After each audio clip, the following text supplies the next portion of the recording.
Good evening. Welcome to Talk Ottawa. Our topic tonight is the future of the Ottawa Airport. It's a major economic driver for the city, and it's been 10 years almost since the new airport terminal was built. The airport was recently ranked as the second best in North America. Tonight we're going to talk about their successes and their plans for the future at a time when there's a big leadership transition taking place. Joining me for the discussion are Krista Keeley, Vice President of Communications and Public Affairs at the airport, Michael Crockett, who is the Airport Authority's Vice President of Business Development and Marketing. He's also Chair of Ottawa Tourism and Vice Chair of the Ottawa Chamber of Commerce. Noel Buckley is here, CEO of Ottawa Tourism, and Martin Toller joins us from the School of Hospitality and Tourism and the School of Business at Algonquin College. Welcome to everyone. Thanks for joining us. Thank you. So, Krista, it has been 10 years since, almost, I should keep saying, but it'll be in October, a decade since the new terminal was built, which was a game changer, not just for the airport, but I think for business and tourism in Ottawa. I think it was definitely a game changer for the entire city. Yeah. Yeah, and give us a sense of what that's meant in terms of passenger traffic and what the airport has been able to do for economic development. Well, I think one of the biggest changes was the passenger experience. I mean, I think anybody who has flown out of or had flown out of the old terminal and then the new terminal, there's such a huge difference between the two experiences. So that's certainly something that we've capitalized on in terms of success with customer service and customer satisfaction and the awards that you mentioned. But also, you know, the ability to grow the services that we offer, and Michael's area of air service development and the changes in flights and the increased diversity of the kinds of destinations that we have, that's really made a difference to the city for business and leisure travel as well. Noel, can you speak to this a bit too, as in terms of generating tourism? How important is the airport to that? It's been incredibly important. You know, there's certain types of infrastructure you have to have in the tourism industry. You need a convention center, you need a major spectator facility, you need a high quality airport, you need a high quality airport that has good routes, that connects you to major markets, that connects you to overseas. I mean, the development that has taken place in the past decade at the airport has been an incredibly important piece of infrastructure for the tourism industry. If you take a look at events like an NHL All-Star Game or the FIFA World Cup or World Junior Hockey Championships, those types of events look at what type of infrastructure you have in the city. And when those people come to look at the city, the very first place they land is at your airport. And if that infrastructure looks good and makes a good first impression, it's incredibly important for bringing all of that business to the city. You know, when you're chasing major conventions, this type of stuff, there's a checkbox they go through, and airport's on that checkbox. Does it have good service? Does it have good routes? Is it a good piece of infrastructure? And ours is really top shelf. And Martin, maybe you can speak to that first impression and also the last impression for a lot of visitors. It's their first and last experience with a city, and if they're coming here for a convention, but they're thinking of bringing their family back another time, that's going to be part of the decision that they make about that, isn't it? Oh, definitely. In fact, the more direct flights we have into the city and the opportunity to hub Ottawa with other airports and other services is also really important. We at the college have just developed a new Bachelor of Tourism four-year degree program. So we are really looking at tourism as being an opportunity for not only visitors, but also graduating students who will have the opportunity to be exposed to new opportunities, including airport management and things like that. So, Michael, maybe you can speak to some of the numbers, and you don't have to give me exact numbers on passenger traffic, but you know, the order of magnitude of sort of how it's been changing over the years and what impact the new terminal has had on that. Sure, and we're fortunate that aviation is an always growing business. Over the long term, there's always going to be increased demand for air travel, and our airport has shown that there's an increasing demand over time. But we've also been able to accommodate that growth because of the new infrastructure that's there, which is the right thing to do for the community, is be able to provide that infrastructure for the community. So right now, in 2012, we finished with a little over 4.6 million passengers, and that's a long way from where we were, in 2003 when the terminal was just being built. And in a more short-term context, was that higher than 2011? Because I know there have been, you know, the economy's been tough, and there have been recent challenges for everybody in terms of business, and particularly in the tourism and convention world. You're absolutely right. It's been a challenging time, but yes, it was the highest number of passengers that's ever come through the airport, just about 1.3% higher than 2011. So Okay, so a record year in 2012. That's good news for everybody in the tourism industry. That's great news. I mean, it's important to realize and remember as well that an airport takes people away as well as bringing them in, Sure. obviously. But it's very good news, and particularly some of the route development that's taken place over the last 4 or 5 years. I would point to the Frankfurt service that exists now at the Ottawa airport, direct service from Ottawa to Frankfurt. That's a significant route to get, and that's a significant investment made by the airport to bring in that type of business. And that aligns nicely with our strategy. When you look at Europe, we're really active in France, Germany, and the UK. Being in Germany with direct air service is important to us. All right, let's talk about this leadership transition, Michael, that's taking place. First of all, maybe we can talk about the new CEO, but then I want to make sure we talk about the CEO who led the airport through this entire transition, Paul Benoit. But Marc Laroche is going to start really in a matter of a couple of weeks from now, less than that. What can you tell us about the new CEO of the airport? he comes to us with a different background, which is fantastic, and we're looking forward to working with Marc. He comes from the Canada Lands Company most recently, and it's going to be a different type of leader, but we're very much looking forward to it. And has he been to the airport and met with the team yet, or is that something that takes place after he starts? Ongoing, yeah, Right. It's a little ongoing transition period. Yeah. So there's been some back and forth already. A little bit. Yeah. So let's talk about Paul Benoit, Noel, because we talked about the airport being a game changer. He was the real catalyst and force behind that. I've written about him in my column a couple of times on that point alone, just the fact that, I think his drive behind, his vision for that new airport was just fundamental to it happening. I think that Paul Benoit has been a great leader in this community. He's been a great leader at the airport. He's obviously driven the development and infrastructure of that facility. But my very first assignment when I arrived, before I even formally started, was to go to City Council where they were debating whether or not the city would contribute funding towards the new Ottawa Convention Center at that time. And there was some panelists speaking and people talking pro and con. And I was sitting in the audience listening to a gentleman who got up, spoke eloquently in 2 official languages with factual information that I thought, wow, this guy's very impressive. He's done his homework. He knows what he's talking about. And I leaned to the guy next to me and said, who's this speaking? And he said, it's Paul Benoit. He runs the airport. And I thought, wow, that was my first introduction to Paul. And even speaking on a community building issue beside just the airport, the need for new infrastructure. Very, very forceful, very passionate, and very, I think, influential in not only everything that was done out at the airport, but in some of the new infrastructure that's taken place in the community, even beyond the airport grounds. Really a driving force. Yeah, and Krista, he really took a sense of ownership of that role and that facility. I mean, any time that I saw Paul Benoit at the airport itself, it was like I was visiting him at his home. He really had a sense of ownership about that airport. Well, I think Noel used the perfect word. It's passion, and Paul had a huge amount of passion for the facility, and I think that's a huge contributing factor to the success. He took ownership. He knew what was happening everywhere and at all times, and you could be there at 6 o'clock on a Saturday morning flying out, and Paul would be there. He'd be watching what was happening.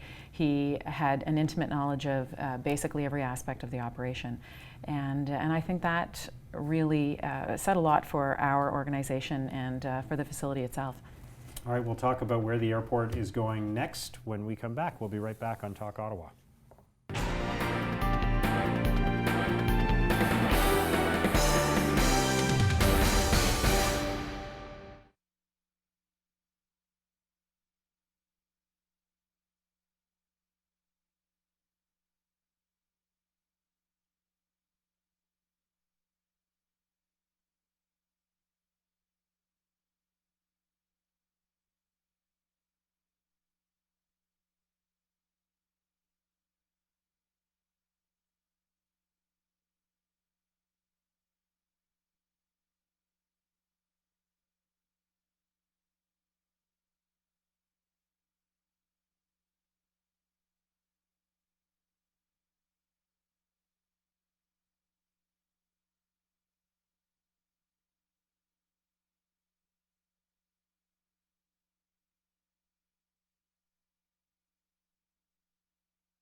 Welcome back to Talk Ottawa. We're talking about the future of the Ottawa Airport. We've just been looking at the last 10 years since the major development of the new terminal at the airport. That was 10 years ago in October. So let's look ahead to the next 10 years. And Martin, maybe you can speak to this. Where does the airport need to go in the next decade? What are some of the big decisions that have to be made? Well, I think the airport will be thinking about the business community and trying to improve the operations, the opportunities for the convention center, the convention business in town, and thinking about some of the long-term projects. I know that's on some other strategic plans, including perhaps rail service from the airport to the downtown core, which would be kind of nice to link up with our rapid transit that we have in Ottawa. That would be nice. So I think that there's an aligning with the business community and for the local community would be great, and I know they do have that on the horizon.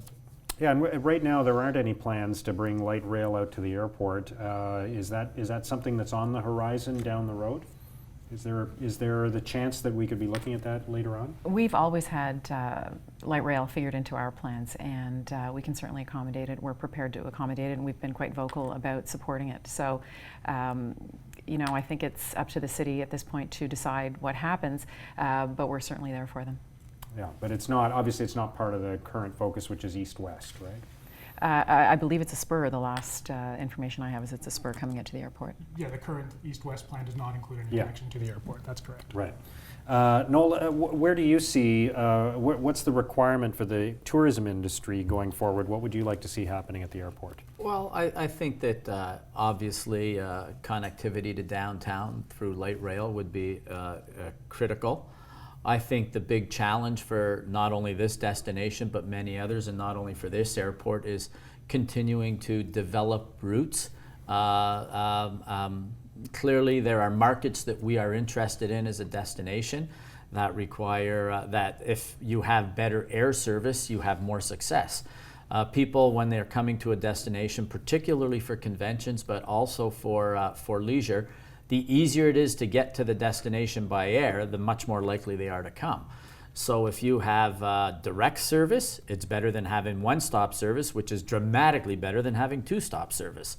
So continuing route develop from a marketing perspective, and we know that we're not the only city that pursues new routes and is looking for new routes, but that's important to us.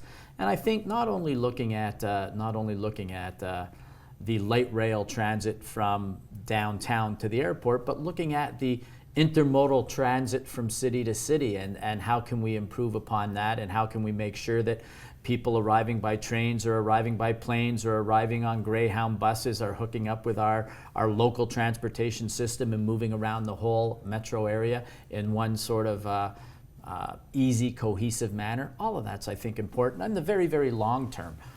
Probably longer than you're going to be doing this show. but those are long-term issues that we should think about and build into plans now. Are there places you'd like to see connections to that we don't have right now? Well, I think, I would think that people that are coming in on intercity trains should be able to find themselves able to get to an airport easily. People that are arriving on an airport should be able to get on intercity trains. People that arrive on buses should be able to make connections to those types of transportation. So you're talking about potentially Via Rail stopping at the airport or something like that, long term? Or Via Rail, light rail, high-speed rail, whatever it is. So I think having these from nodes are incredibly important. Right. And so if somebody is coming is coming from Kingston and wants to fly somewhere, or if somebody's coming to an event in Kingston and wants to fly through Ottawa, they can connect through a train or something like that. Sure. I mean, you look at Quebec and Ontario met as a cabinet. The two cabinets met sometime in the past 3 or 4 years. It was an initiative under Dalton McGuinty and Jean Charest. Both of them retired now, but one of the things high on their list was high-speed rail from the Quebec City corridor to the Windsor, and how the airports in those areas that fit along with that. I think that's an important discussion. So, but it's a very long-term discussion. Sure. Even more immediate would be, the transportation to and from the airport, whether it's on road, i.e. the airport parkway, or whether it's light rail. Those things are important considerations. Obviously, the more connections there are, but as you were saying, in one stop or zero stops, direct flights to other cities, that's a big part of the mix and what drives tourism and events. Michael, maybe you can give us a sense of how that works. If Ottawa decides, you know what, we'd really like to have, as we've had these discussions in the past, a direct flight to a particular U.S. city or a hub, or some European city like Frankfurt that was spoken of earlier. What's the process for actually making that happen? And the first thing is that it's a never-ending game. We'll never be fully satisfying the entire business community or leisure community. But the good news is that we do know where the existing demand is today, so where people are trying to come to Ottawa from.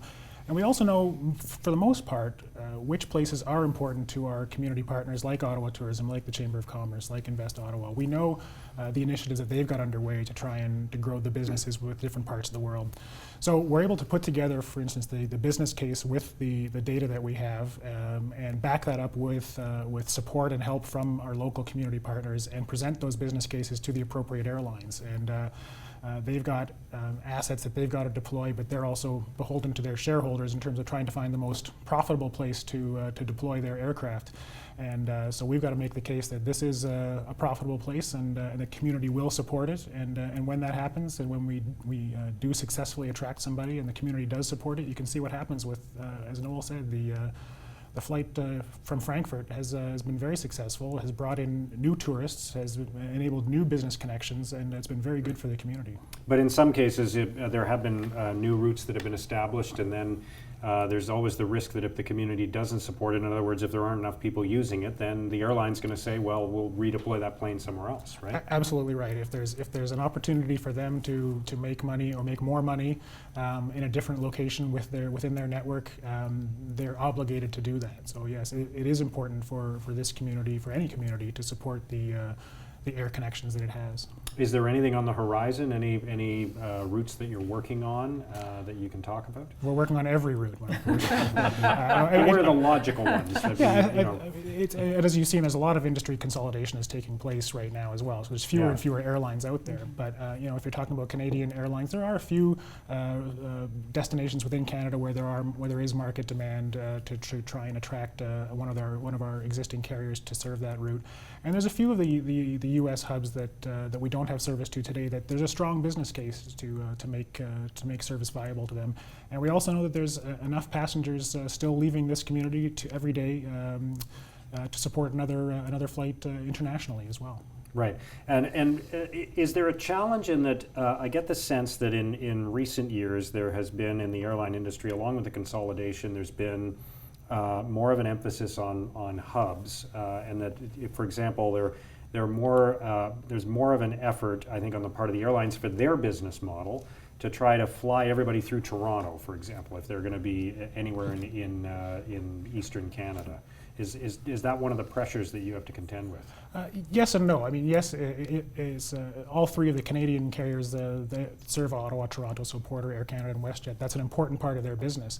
But each of them also does have point-to-point routes from Ottawa that do not connect in one of their hubs. So, and where they can see that there is market demand and profitable market demand, those airlines will serve those markets. I mean, we've got flights from, in summer from here to Regina and Saskatoon, and we're not a hub, and neither is Regina or Saskatoon, but they can make it work. All right, we'll take a quick break. When we come back, we'll talk about some of the other ways that the airport is connecting with the community. We'll be right back on Talk Ottawa.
Welcome back to Talk Ottawa. We're talking about the Ottawa Airport, and there are many ways that the airport benefits the community, and we're going to talk about one way that it gets directly involved in the community, and that's something called Project Clear Skies. Krista, tell us all about that.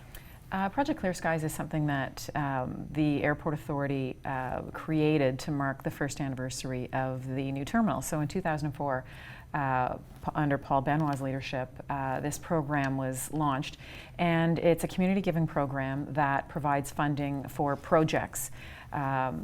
Organizations apply once a year. It used to be twice a year, it's now once a year. And it's for capital funding. It's not for administration or overhead costs. It's for almost what we would consider bricks and mortar projects in the community. They're smaller, sort of less known charities on the Quebec and Ottawa side of the border. And they have to be within the National Capital Region. And there's a group of board members from the Airport Authority's board, as well as employees, and they evaluate all of these applications that they get once per year and assign dollars accordingly to the ones that are accepted. They've done everything from providing hospice beds, palliative care beds, furniture and soup kitchens, new roofs on facilities, in some cases computers. There's all kinds of things that they've done. Again, lesser known charities, but the impact is tremendous. That's great. I want to come back to the business model for the airport going forward, Mike, and one of the things that we hear a lot about is the competition that's out there, and in particular, some of the challenges around people crossing the border to fly somewhere in the United States from an American airport rather than flying from Ottawa. How much of an impact is that having on the Ottawa airport? It has an impact. It's not as significant as it is in some places like Toronto, where almost 2 million passengers are going out of Buffalo or Niagara Falls. But it's significant enough in Ottawa. Our estimates are that it's at least 2 flights a day worth of passengers flying out of U.S. airports.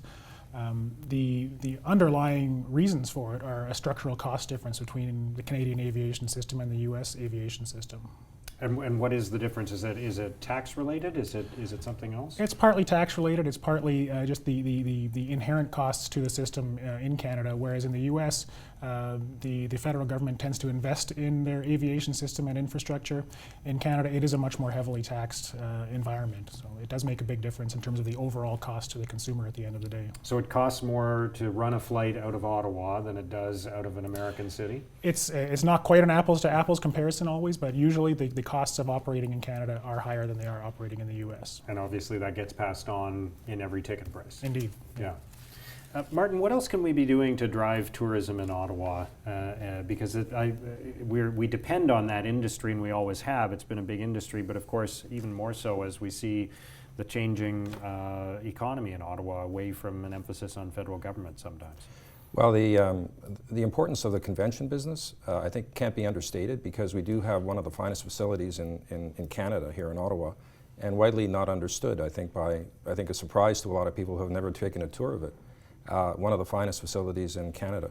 Also, I do think that we don't always think about inbound tourism, and I think that we've always been sort of chasing the Asian market, but I think that there's a huge opportunity with folks coming in from the Orient and whatnot to our city. I know that there has been lots of work done to improve the visuals for visitors coming to Ottawa, but not as good probably as you might find out west, where there's a significant amount of Asian traffic. But I think that's a great opportunity. I also think that we have to be careful of the competition. I think of the U.S. gateways that we have Cape Air that just started service not too long ago out of Ogdensburg to Boston and Albany, and there are new routes being developed even south of the border. So, Right. What's on your wish list, Noel?